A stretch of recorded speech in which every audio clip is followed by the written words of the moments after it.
오늘 2강 주제는 앞에서도 말씀드렸죠. 수익을 가져다주는 시그널. 다이버전스에 대한 뜻을 먼저 좀 아셔야겠죠. 다이버전스란 서로 다르게 움직이는 현상. 쉽게 생각하면 서로 다르게 움직인다. 즉 가격이 있죠.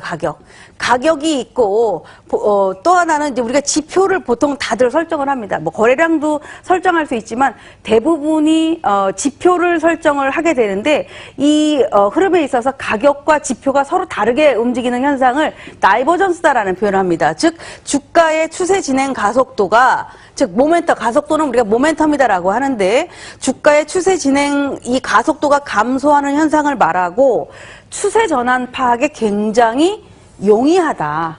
지금이 하락 추세가 되면 섣불리 매수를 잡을 필요도 없게 되고요. 아니면 하락 추세가 언제 곧 전환점이 발생할 것인가 이런 것들을 찾아볼 때 굉장히 중요합니다. 어디서 활용하느냐? 분봉에서 활용을 합니다. 지금 내가 보고 있는 종목이 다이버전스가 발생을 했는지 아니면 아직도 그냥 진행을 하고 있는지 이런 것들을 볼 수 있기 때문에 섣불리 예를 들어 매도가 급락하고 있는 상태에서 매수를 섣불리 들어간다거나 하는 그런 일을 좀 자제할 수 있다라고 보시면 될 것 같습니다. 자, 간단하게 다이버전스 몇 가지만 좀 말씀을 드리겠습니다. 자, 화면에 보시면 요거는 주가예요, 주가. 주가는 이렇게 올라갑니다. 그죠? 올라가는데 이렇게 올라가면 보통 평균적으로 지표도 같이 이렇게 올라가면 동반 상승을 하기 때문에 괜찮은데 그러나 주가의 상승은 올라가는 데 비해서 보조 지표는 올라가지 못하고 이렇게 내려온다.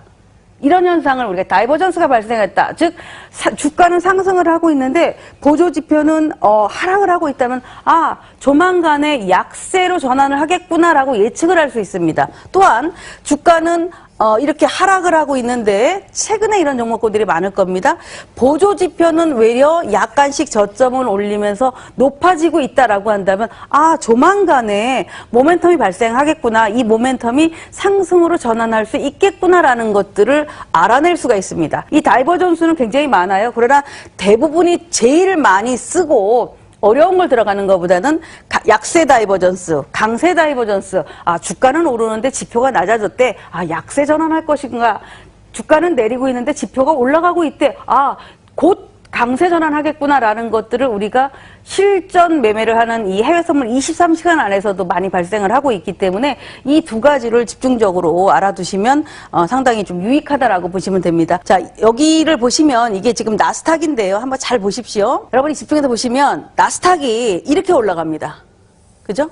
굉장히 많이 올라가. 물론 올라가는 도중에도 당연히 조정은 받죠. 흔들흔들 거리고 가는데 그래도 올라가던 매수는 아까 제가 그랬죠. 매도는 이렇게 쏟아지면 여기서 매도자가 등장하기도 하고 여기서도 등장할 수 있다. 그러나 매수는 보통 잘 합류를 안 한다. 그냥 여기 있던 사람들이 대부분이 여기서 청산하거나 여기까지 가져간다. 꼭대기까지 가져간다. 이렇게 볼 수 있는데 그런데 이 흐름을 잘 보시면은 주가는 이렇게 올라갔는데 나스닥 지수는 계속 올라갔습니다. 6,900 우리가 신고점을 돌파하는 2월 2일 날부터 하락을 하기 시작했죠. 그때 무렵입니다. 미리 1월 거의 대략 한 1월 22일 이후부터 서서히 가격은 올라가고 있는데 지표가 내려가는 현상이 나옵니다. 그죠? 지표가 내려갑니다. 이런 현상들이 나오기 시작하면 조만간에 조정이 나오겠구나라는 걸 예측할 수 있다라는 말씀을 드렸죠. 자, 이 차트의 분봉은 120분입니다.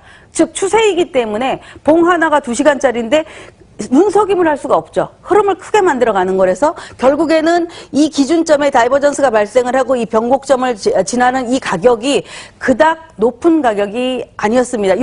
낮은 가격이 아니었습니다. 6,950 포인트인데 지금도 그 가격을 못 가고 있죠. 계속 등락을 거듭해도 지금도 못 가고 있는데 그때 이후로 나스닥 지수는 엄청난 하락이 나왔었다. 이런 현상이 나오는 것을 미리미리 감지를 하고 있다면 매매를 하는데 굉장히 수월해지죠. 지금 시장에서 제일 중요한 자리입니다. 이 종목이 다 종목이 아니죠. 우리가 매매 대상 종목이 아닌데 시장을 알려주는, 시장을 잡아주는, 즉 이 달러 인덱스로 인해서 종목군들이 굉장히 많아지죠. 달러 인덱스가 상승하면 우리 그동안 아마 배틀할 때 많이 보셨을 겁니다.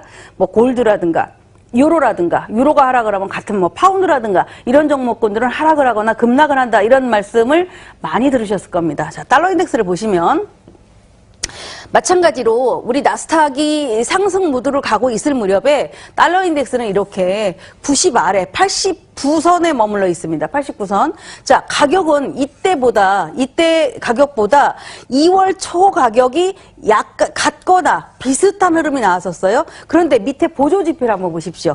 지표가 굉장히 높아지죠. 즉 상승으로 전환할 수 있다라는 것을 알려주고 있습니다. 그러면서 여기 보면 오실레이터가 살짝 눈금이 나옵니다. 자, 이 흐름이 다음에 어떤 현상이 나왔냐?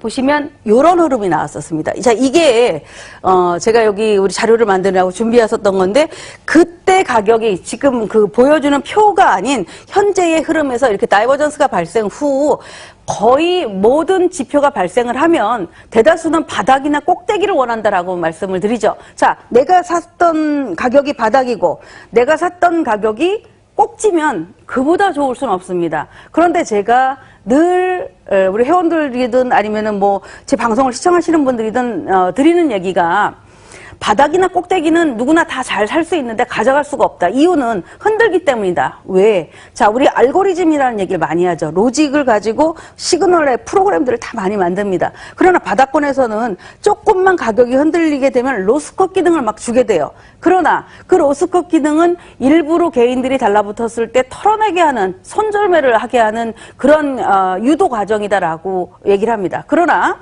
그 과정을 일정 부분 지나가게 되면, 그러니까 이런 구간에서 매매를 하려고 하지 마시고 이렇게 일정 구간을 들어가게 되면 이들이 손절매를 설정해 놓은 가격을 절대 가지를 못하죠. 그렇기 때문에 추세에 그냥 몸통에 올라타라 라는 얘기를 하게 되는 건데, 그런 몸통에 올라타면 웬만한 가격 지표가 흔들어도 로스컷이라는 거가 나갈 수가 없고, 예를 들어 물려도 매수 구간일 때 매수에 물리세요. 또는 매도 구간일 때 매도에 물리세요 라는 얘기를 그래서 하게 되는 겁니다. 특히 요즘같이 변동성이 많을 때는 종목군들의 그런 현상들이 많이 나오고 있기 때문에 지금 여러분들이 내가 지금 거래하고 있는 종목이 어떤 추세를 가지고 있는가, 10분 차트를 보고 결정하는 게 아니라 120분 이런 것들을 보고 결정하는 거다, 이렇게 보시면 될 것 같습니다.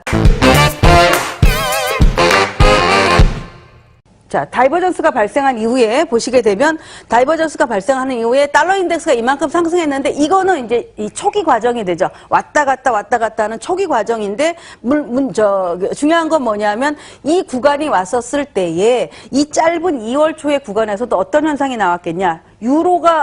달러 인덱스가 상승을 하게 되면 유로가 하락을 하게 되겠죠. 또는 골드도 하락을 하게 되겠죠. 이런 점들을 볼 수 있고, 크루드 오일이라든가 이런 쪽은 약간의 상승을 유지하게 되고, 또 뭐 채권 쪽이라든가 이런 쪽들은 또 뭐 다른 그런 흐름들을 좀 가지게 된다, 이런 걸 볼 수가 있고요.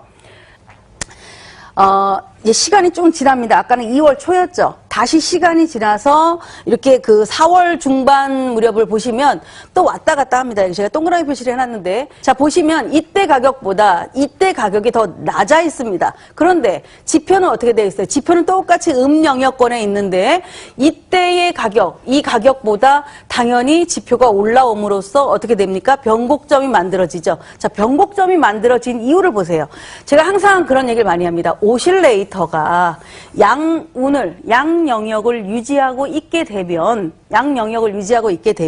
함부로 매도하지 마라. 이는 매도보다는 매수의 힘이 훨씬 더 가파르기 때문에 중간중간 당연히 익실현자는 등장한다. 그러나 그들이 익실현자가 등장을 하지만 그들은 완전하게 매도로 전환하는 익실현자가 아니기 때문에 함부로 매도하게 되면 매도는 짧게, 매수는 길게 해야 되는데 오히려 매도자가 곤혹스러운 그런 과정에 들어가게 된다. 자, 고점이 92 이상을 갑니다. 자, 이때 가격과 이때 가격을 봤었을 때의 가격이 다시 이때 무렵에, 그러니까 5월 초순 무렵과 다시 이게 아마 제 기억에는 요때 흐름이 FOMC 때였던 걸로 알고 있는데요. 이 무렵의 흐름이 가격이 비슷하거나 같습니다. 비슷하거나 같으니까 여기서 생기는 현상이, 지표는, 즉 여기에 이 지표보다 현재의 지표가 당연히 낮으죠.